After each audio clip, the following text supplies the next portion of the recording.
علی کے علم کی طاقت ہے، علی یہ جانب ہے، یہ آیا نہیں بھیجا گیا ہے۔ جب علی کا علم تو نبی کا عالم کیا ہوگا؟ جب ان کی مدافعت کرتے ہیں شاہان زمانہ کی جھولی، جب محتاج کا یہ عالم ہے تو مختار کا عالم کیا ہوگا؟ سید الانبیاء کا عالم کیا ہوگا؟ امام الانبیاء کا عالم کیا ہوگا؟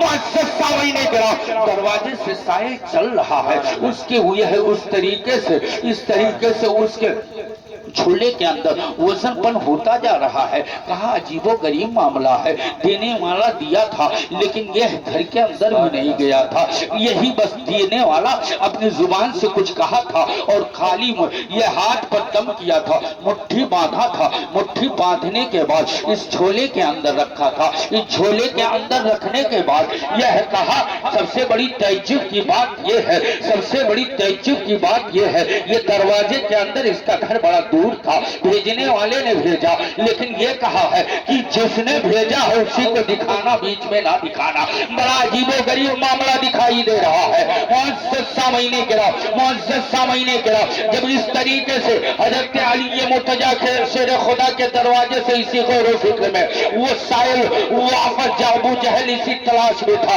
کہ نبی کے چاہنے والے کے دروازے سے جب سائل آئے گا اور سائل جب آئے گا تو رسوائی ہو جائے گی، اسلام کی رسوائی ہو جائے گی، بانی اسلام کی رسوائی ہو جائے گی۔ معزز سامعین کرام، جب واپس آتا ہے اور ابو جہل کہتا ہے کیا لائے ہو؟ کہا دیکھا ہوں تو بتاؤں کہ کیا دینے والے نے دیا ہے۔ البتہ اس دینے والے نے یہ کہا ہے اسے دکھانا جس دروازے کا پتہ دیا ہے۔ معزز سامعین کرام، جب اس نے اڈیلا ہے تو کوئی اور چیز نہیں ہے، دنیا کی کمزور چیزیں نہیں ہے۔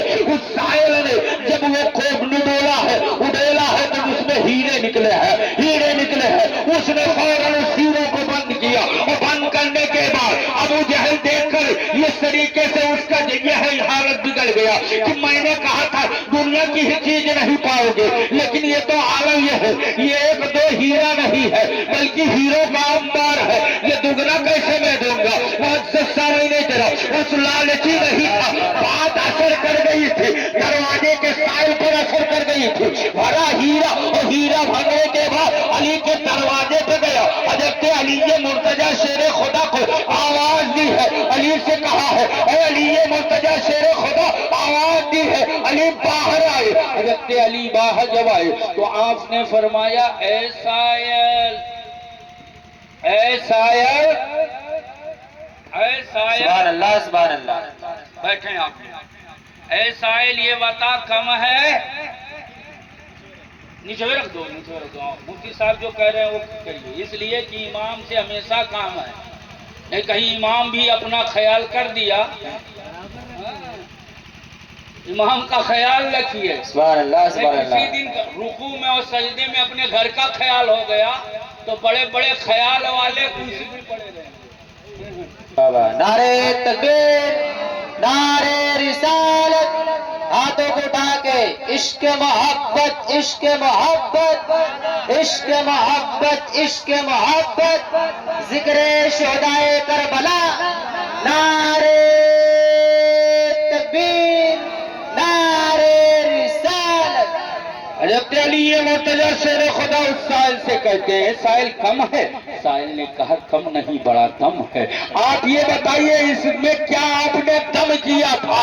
حضرت علی مرتضیٰ شیر خدا نے فرمایا اس کے لیے تمہارے دل کے اندر ایمان کی ضرورت ہوگی، لا الہ الا اللہ محمد الرسول اللہ آپ کے قدموں میں گرا اور کہا پڑھ لیا۔ اس کے بعد علی نے بتایا کہ سن جس نبی کا تو نے کلمہ پڑھا ہے اسی نبی پہ میں نے صرف ایک مرتبہ درود پڑھا ہے، اس درود کی عظمت کی وجہ سے اگر تو یہ ہے جتنا قدم بڑھاتا جاتا تیرا جھولا بھی بڑا ہوتا جاتا اور ہیرے بھی پیدا ہوتے جاتے۔ پتہ یہ چلا جب موتی ہوتا سے دیتا وہ باتیں یہ ہے عرصے قیامت جس کی رسائی جاتے یہ ہے آتے یہ ہے، خلق کے حاکم ہو تم، رزق کے قاسم ہو تم سے ملا جو ملا تم پہ کاوے۔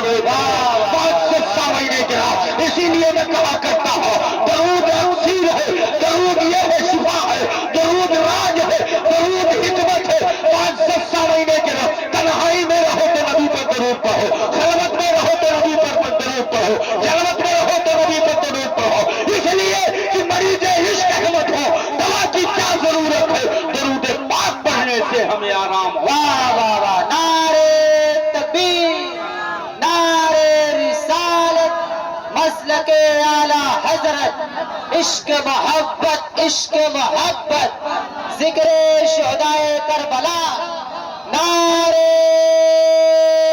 تکبیر، نعرہ رسالت، واہ واہ واہ واہ۔ انہی خانوادے میں ایک مرتبہ درود شریف پڑھ لیں، پھر اللہم صلی اللہ سیدنا مولانا محمد طب القلوب دوائیہا وعافیت الابدان شفائیہا ونور الابصار ضیائیہا والہ واصحابہ اجمعین۔ معزز سامعین کرام، اعلیٰ حضرت عظیم البرکت مجدد دین و ملت علیہ رحمت و رضوان ارشاد فرماتے ہیں، سرتاب قدم ہے تن سلطان زمن کنڈ، لو پھول دہن پھول مہن پھول زکن زکن پھول، زکن پھول، اللہ جو مل جائے میرے گل کا پسینہ، مانگے نہ عطر مانگے نہ نبی عطر پھر چاہے دلہن پھول۔ معزز سامعین کرام، آپ جانتے ہیں اللہ تبارک و تعالی ارشاد فرماتا ہے، قل لا اسألکم علیہ اجرا الا المودۃ فی القربى،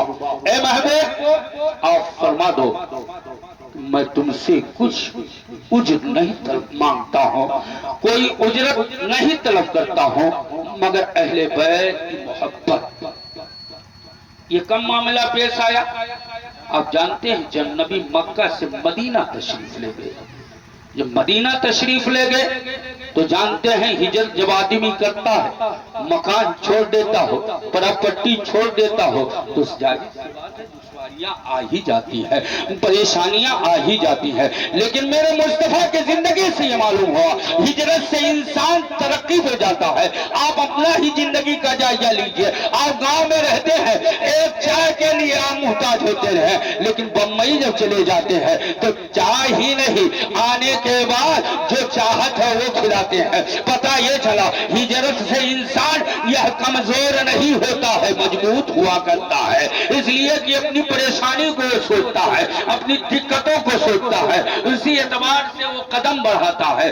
معزز سامعین کرام، لوگوں نے آپ کی بارگاہ میں پیش کیا، ہدیے کی شکل میں پیش کیا، یا رسول اللہ آپ نے سب کچھ آپ ہی کے ذریعے سے ملا ہے، نماز ملی ہے تو آپ کے ذریعے سے، ایمان ملا تو آپ کے ذریعے سے، ہمیں زکوٰۃ ملا تو آپ کے ذریعے سے، رمضان کا مہینہ ملا تو آپ کے ذریعے سے۔ معزز سامعین کرام، یا رسول اللہ آپ نے فرمائی اس کی اجرت ہمیں نہیں چاہیے، اس کی کوئی یہ ہے تبلیغ کے بنیاد پر مجھے اس کی کوئی یہ ہے اجرت نہیں چاہیے، لیکن یہ ہے اہل بیت کی محبت چاہیے۔ یہ فرمان کس کا؟ رب کا فرمان، اور نبی کا فرمان خدا کا فرمان ہوتا ہے، خدا کا فرمان نبی کا فرمان، خدا نبی وہی کہتے ہیں جو خدا کہتا ہے، اسی لیے تو میرے امام ارشاد فرماتے ہیں خدا کی رضا چاہتے ہیں دو عالم، خدا چاہتا ہے رضائے محمد۔ معزز سامعین کرام، اللہ اللہ آقا کریم صلی اللہ علیہ وسلم فرماتے ہیں لوگوں،